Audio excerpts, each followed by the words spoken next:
नमस्कार दोस्तों, एक बार फिर से स्वागत है एक वीडियो के साथ आप सभी लोगों का मेरे चैनल में। एक बार फिर से मुकेश बोरा पे जो अपडेट आई है वह अपडेट आज मैं आपको यहाँ पर देने वाला हूँ। मुकेश बोरा पे काफ़ी दिनों से यहाँ पर काफ़ी चर्चाएं हो रही हैं। काफ़ी दिनों से फरार चल रहा था, कोर्ट में याचिका दायर करी कि मेरी जमानत फलाना फलाना जो भी हुआ सारा कुछ आपको पता था। एक बार फिर से शुरू से मैं आपको बता देता हूँ। जो जमानत याचिका थी नैनीताल दुग्ध संघ जो मुकेश बोरा था जिस पे आरोप लगे हुए थे छेड़खानी के, उसको कुछ दिन की मोहलत दी हुई थी। 17 सितंबर तक की मोहलत दी हुई थी कि आपको गिरफ्तारी नहीं करेंगे। 17 तारीख तक रोक लगा दी गई थी। वो रोक अभी ख़त्म हो गई है।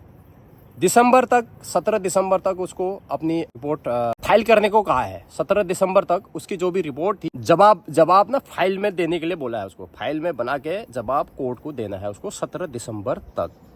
तो ये कुछ मामला था। इसकी पूरी स्टोरी बताऊंगा शुरुआत से। अगर मैंने इस पे बनाया है, वीडियो बनाया है, जानकारी दी है आपको किस किस तरीके से हो रहा था, तो अब भी मैं आपको यहाँ पर बताऊंगा। शुरुआत में आपको पता ही है नैनीताल दुग्ध संघ जो पूर्व दुग्ध संघ जो अध्यक्ष था मुकेश बोरा, उस पर आरोप लगे थे कि काफ़ी सालों से उसको विधवा महिला पे छेड़खानी कर रहा था। जो नरीमन चौराहा है नैनीताल रोड से ऊपर काठगोदाम पे, वहाँ पर जायका होटल में काफ़ी उसके साथ उसने गलत काम किए।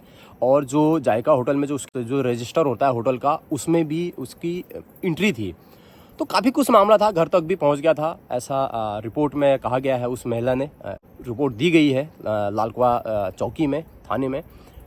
तो अब शुरुआती से काफ़ी कुछ रहा, फरार चलता रहा वो गवर्नमेंट की नज़रों में, पुलिस की नज़रों में। तो मुकेश बोरा के खिलाफ गिरफ्तारी वारंट जारी किया गया। शुरुआत में सारा कुछ मैंने बता दिया, उसको मैं दोबारा रिपीट नहीं करूंगा। सारा कुछ होने के बाद उसमें रिपोर्ट लिखी, काफ़ी कुछ हंगामा हुआ, बहुत कुछ सारा कुछ हुआ लालकुआ में। उसके बाद उसके खिलाफ गिरफ्तारी वारंट जारी किया गया। पुलिस ने उसको गिरफ्तार करने की पूरी टीम बनाई, योजना बनाई और ढूंढ खोज में लगी। उसके बाद पुलिस ने कुर्की के भी आदेश दिए। उसके घर जाके, मुकेश बोरा के घर जाके माइक से अलाउंस करा गया वहाँ पर। और वो बजाते हैं ना जो बड़ा सा डमरू होता है, उसको क्या बोलते हैं मेरे को तो अभी याद नहीं रहा। डुग डुग बोलते हैं, क्या बोलते हैं उसको बजाया गया।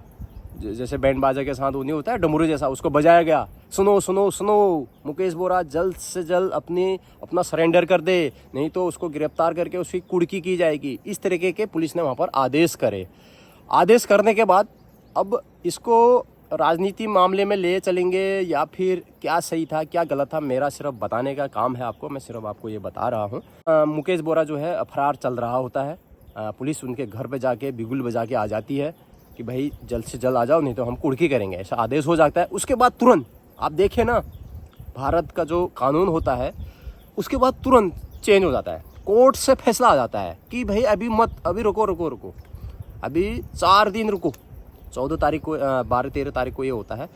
वहाँ से आदेश आ जाता है कि रोक लग जाती है उसकी गिरफ्तारी पर रोक। इतना सारा कुछ होने के बाद काफ़ी खर्चा हुआ होगा, जो बजा रहा था उसको भी पैसा दिया होगा, है ना। पुलिस का समय वेस्ट हुआ, गाड़ी में तेल ख़त्म हुआ, आना जाना बहुत सारी चीज़ें होती हैं।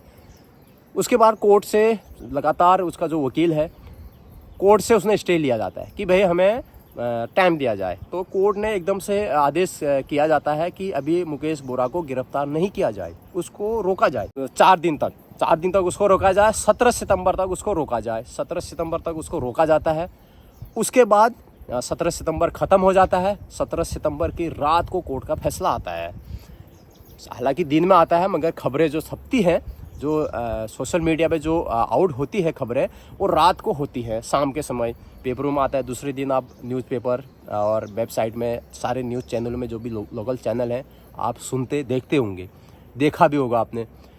तो उसके बाद अब ये है कि पुलिस कभी भी गिरफ्तार कर सकती है। अब ऐसा हो गया है कि ऐसा बोल रही है उसको कि पुलिस कभी भी उसको गिरफ्तार कर सकती है। अब ऐसा हो गया क्योंकि गिरफ्तारी जो वारंट जो स्टे लगा हुआ था वो तो उसने खारिज हो गया, समय ख़त्म हो गया उसका। अब क्या होगा आगे को? मुकेश बोरा को ये भी बोला गया कि आप रोज़ कोतवाली अल्मोड़ा जो कोतवाली है वहाँ आप पेशी करेंगे।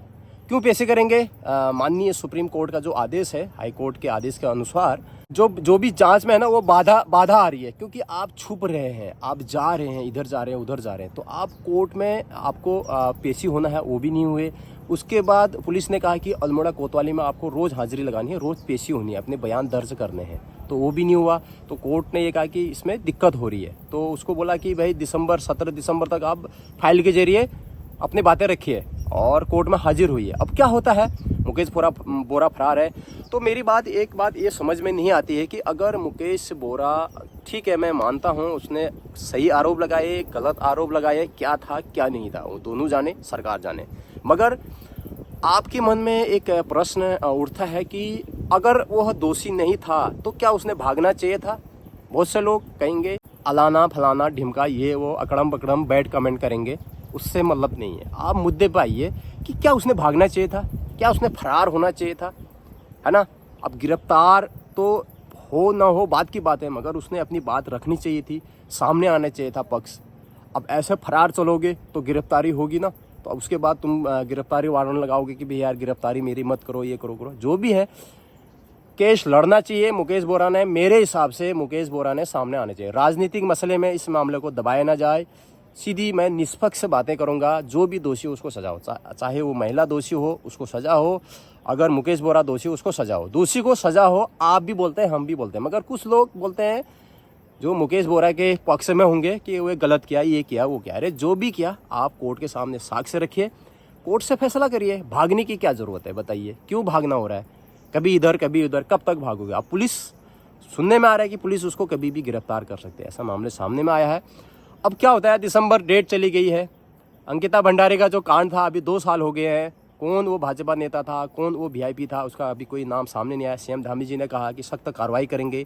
2 साल हो गए हैं, आज तक वो उन्होंने कहा है कि 2 साल हो गए हैं, अभी तक उसको न्याय नहीं मिला है, कार्रवाई चल रही है। धामी जी ने ये भी कहा कि अगर उसको जमानत होती तो अभी तक हो नहीं जाती, हमने जमानत भी नहीं कराई। जो भी है, न्याय अभी तक नहीं मिला है, 2 साल हो गए हैं उसको। अब इसको कितना साल लगेगा ये आने वाले समय बताएगा। डेट बढ़ती जा रही है, कभी गिरफ्तार करो, कभी मत करो, कभी स्टे लगाओ, कभी ये करो। अब 17 दिसंबर चली गई है डेट, 17 दिसंबर चली गई। मुकेश बोरा ने ये भी कहा कि सोची समझी साजिश के तहत पोक्सो एक्ट लगाया गया है जिसमें जमानत नहीं होती है।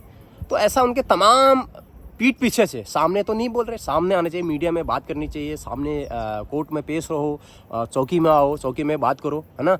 पीठ पीछे मेरे को ये करा गया, मेरे को वो करा गया, अगर गलत नहीं है। जो इंसान सच्चा होता है हमेशा सामने आता है। चाहे आप सच्चे इंसान हो, आप अगर जेल भी जा रहे हो तो अगर आप सच्चे हो तो बाहर आ जाओगे, कोई आपको गलत साबित नहीं कर सकता है अगर सबूत नहीं है तो। अब क्यों भागना हो रहा है, ठीक है, देखते हैं आने वाले समय में अभी उस महिला को न्याय मिलता है या मुकेश बोरा को न्याय मिलता है, क्या होता है वो हम आने वाले समय में अभी आपको बताएंगे। अभी एक दूसरी और खबर मैं आपको यहाँ पर बता रहा हूँ, हल्द्वानी से यहाँ पर आ रही है, चरस से तस्करी से लेकर वो बागेश्वर का बताया जा रहा है, और एक पिथौरागढ़ का वहाँ पर वो बताया जा रहा है। चरस डिलीवरी कर रहा था, व्यापार था। जो चरस जिसके पास पकड़ी गई उसका नाम जोगा सिंह था, पिथौरागढ़ का वो रहने वाला था, और जिसको देना था वो कुंदन सिंह रोतेला नामिक गांव से था। जो कुंदन सिंह रोतेला है उसको देनी थी ये, जो ये चरस लेके आ रहा था। जोगा सिंह जो चरस लेके आया था उसकी स्कूटी में कम से कम 2 किलो चरस बरामद की गई। 2 किलो जो चरस वो लेके आ रहा था स्कूटी के अंदर पुलिस ने पकड़ा और उसको जेल भेज दिया।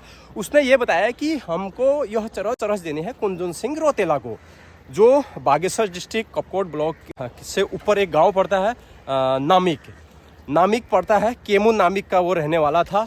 सामा से ऊपर जाते हैं 20-25 किलोमीटर। वो अभी फरार चल रहा है, उसको देना था, वो यहीं हल्द्वानी रहता था, और इस तरीके से यहाँ पर कारोबार चल रहा था। देखते हैं अभी क्या होता है, बने रहें वीडियो में। वीडियो को ज़्यादा शेयर करना, लाइक करना, कमेंट करना। मिलते हैं नए इन्फॉर्मेशन के साथ, क्या यहाँ पर अभी लगभग जानकारी आती है और किस तरीके का यहाँ पर दुख संघ के खिलाफ होता है, और इनके खिलाफ इस तरह से अवैध यहाँ पर जो तस्करी हो रही है, कभी शराब पकड़ी जा रही है, कभी कुछ हो रहा है, तो इस पर लगाम लग रही है। पुलिस का बहुत बहुत धन्यवाद हम अदा करेंगे। नए अपडेट फिर से हाजिर होते हैं, तब तक के लिए बाय बाय, जय हिंद, वंदे मातरम।